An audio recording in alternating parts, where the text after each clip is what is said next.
मोर बघ.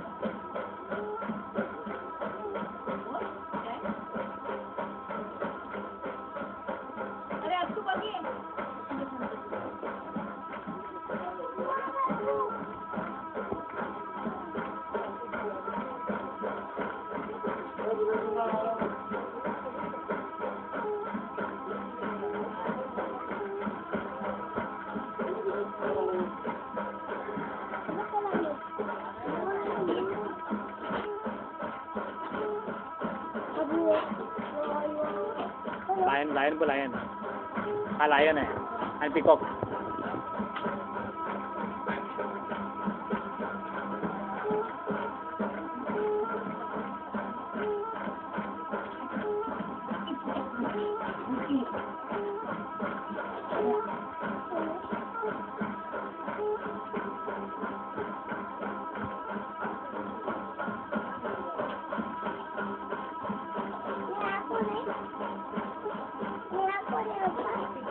Peacock.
Pyramid वेगळा बघायला भेटला मला.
थोडा वेळ सांगतो आम्ही.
काय नाही इकडे काय बघतोय तू? नाही हे माणसं बघतोय. मला सांग हे हे आणि हे हे काय हे काय नाही हे नाही मग हे आणि हे यांना ओळखलं? हा ते होते ना नृत्यात. तुला दिसले? माही काय ते काय नाचत होते ते काय नव्हते. तू सांग. अरे होते ना. विचार ना काय करत होते विचार त्यांना. काय करत होता? नाचताना दिसले का तुला ते? नाही ना. हो होते काय म्हणतोय? मग ती आता इथे उभ्यात म्हटलं रोज ते सगळे सारखेच वाटताय. बरं तुम्ही याच्या आतमध्ये होतात. आतमध्ये राहून तुम्ही जे नाचलात तर तुमचं ताळमेळ कसं काय तुम्ही म्हणजे किती दिवस लागले या गोष्टी हे करायला? 1 वर्ष लागलं.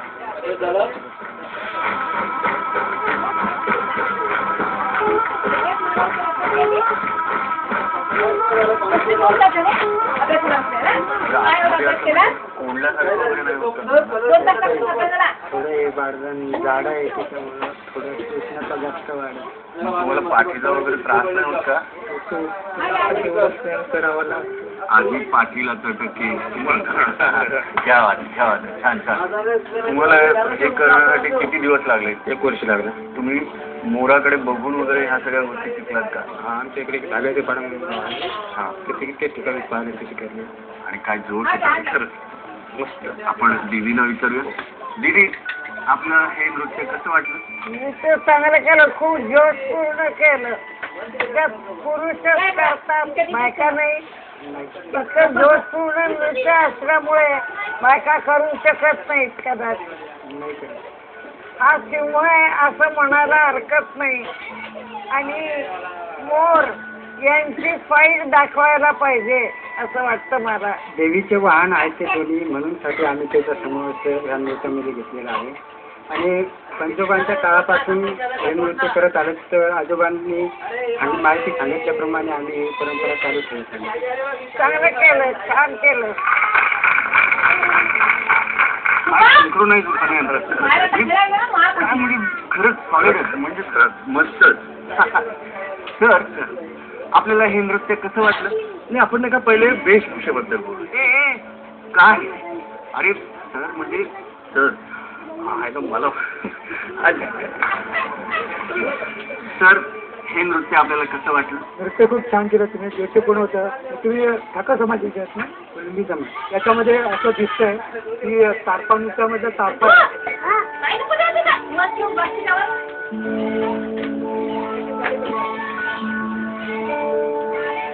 ढोल नाचामधला ढोल आहे आणि जो पोवाडा करतात त्याच्यामधली सोंग आहे.